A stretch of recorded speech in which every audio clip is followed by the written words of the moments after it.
현재 태풍 탈라스가 얼마나 위험한 태풍인지 열도가 증명하고 있습니다. 최근 일본 남쪽 해상에서 발달한 15호 태풍 탈라스가 초속 21m의 빠른 속도로 북상 중인 가운데, 그런데 엎친 데 덮친 격으로 9월 23일 일본의 공휴일인 추분에 맞춰 일본 오사카를 들이닥칠 것이라는 예측이 나오자, 안 그래도 태풍 무이파와 남마돌이 핥히고 간 상처가 아물지도 않았는데 일본 정부는 그야말로 패닉에 빠져버릴 수밖에 없었던 것입니다. 전문가들은 태평양 해수온이 매우 높기 때문에 슈퍼태풍이 발생하고 있다는 의견이 절대적. 일본 기상청은 긴급히 오사카에 태풍 경보령을 내리는 등 현재 일본 정부가 이번 태풍에 이렇게나 긴장하고 있는 이유에는 올해 처음으로 일본의 심장부인 도쿄도를 향하고 있기 때문입니다. 그런데 미국 위성관측센터에서 보내온 사진이 이목을 끌고 있습니다.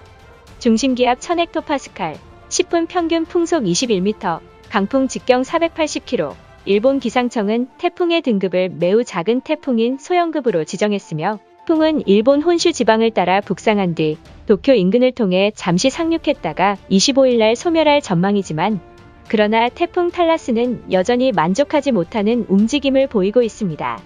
고수온 해역을 지나며 에너지를 차츰차츰 공급받고 성장한 탈라스는 기존의 태풍들과 전혀 다른 특이한 패턴을 보이며 전 세계 기상학자들로 하여금 경악을 금치 못했던 것입니다. 에 담겼습니다.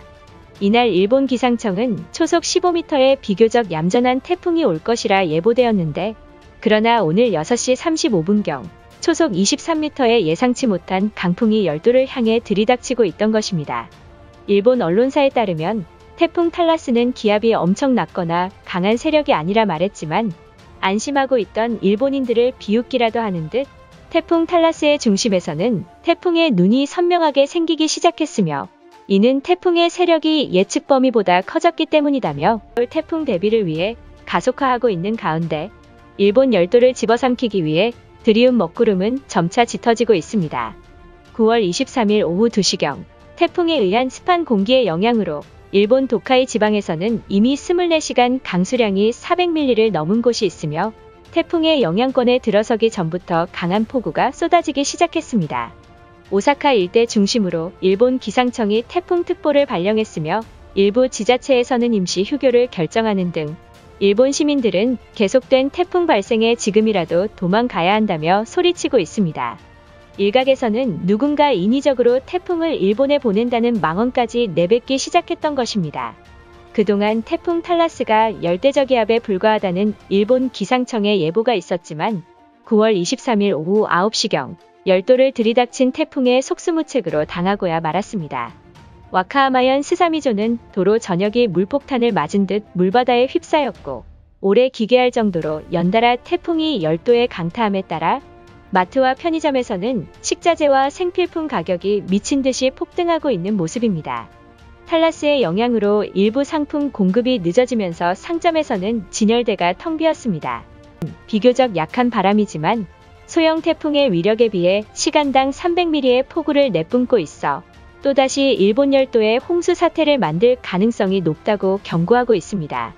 심지어 기존의 태풍과는 전혀 다른 이상현상을 보이며 강력한 번개도 동반될 가능성이 있기 때문에 전문가들은 탈라스가 이대로 오사카를 휩쓸고 도쿄도를 지나간다면 수십만 가구가 정전될지도 모른다 지적했고, 이렇게 된다면 정전사태로 생산시설이 마비가 될 위기에 처했다고 말했던 것입니다. 9월 23일 새벽 일본 기상청은 흰남노와 마찬가지로 태풍 긴급 대피령을 내렸고, 일본 언론사들은 계속된 태풍의 지반층이 무너질 우려도 있다며 재해대책본부 회의를 여는 등 태풍 탈라스의 행보에 긴장하고 있는 모습입니다. 14호 태풍이 지나간 지 얼마 지나지도 않았는데 또다시 15호 태풍이 일본 열도를 들이닥치자 일본 네티즌들은 열도가 아닌 한반도로 가라며 분통을 터뜨리고 있습니다. 그도 그럴 것이 열도를 강타한 11호 태풍을 시작으로 4주 연속으로 주말마다 태풍이 발생했던 것입니다. 전문가들은 올해 라니냐 현상으로 따뜻해진 해수온이 10월 초까지 이어질 것이기 때문에 특히 일본은 북서태평양에 위치해 있어 더욱이 주의가 필요하다고 전했습니다. 그리고 이번 주말 맹위를 떨칠 두 개의 더블 태풍이 발생했습니다. 하나는 필리핀을 향해 서진하고 있지만 문제는 일본 열도로 북상 중인 15호 태풍 탈라스입니다. 기상청은 태풍의 기준이 되는 17mm에 미치지 못한다고 발표했었고, 열도로 북상하기 전만 해도 기준 강풍 직경이 465km에서 405km로 작아지는 등 일본 기상청조차 안심하는 듯한 모습을 보였던 것입니다.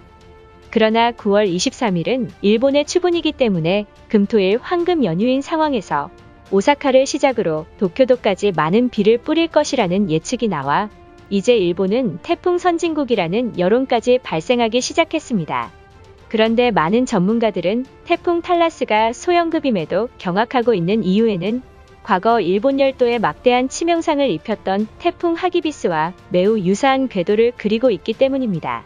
하기비스로 인해 강풍과 폭우로 42만 가구가 정전되고 제방과 둑이 무너져 하천이 범야 자랑하던까지 나온 가운데 반대로 한국은 이번에도 태풍 피해를 덜 입게 되어 부럽다는 반응을 보이기도 했습니다.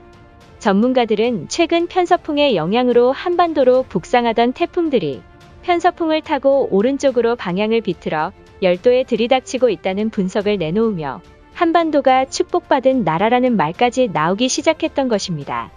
올해 일본에 직접적인 영향을 줬던 태풍이 무려 6개를 넘어서자 일본인들은 한국도 도와야 한다는 어처구니 없는 망언을 하는 것입니다. 그러나 우익들은 여전히 한국의 도움은 필요 없다는 식으로 말하고 있습니다. 15호 태풍 탈라스는 다행히 서쪽으로 진로를 틀었습니다만 앞으로도 많은 태풍이 발생할 가능성이 크기 때문에 흰남노때의 사태가 벌어지지 않도록 피해가 없길 바라는 마음입니다. 이것으로 하루 해외 이슈는 끝인데요. 이제 댓글로 여러분들의 생각을 알려주세요. 여러분들의 생각을 알고 싶습니다.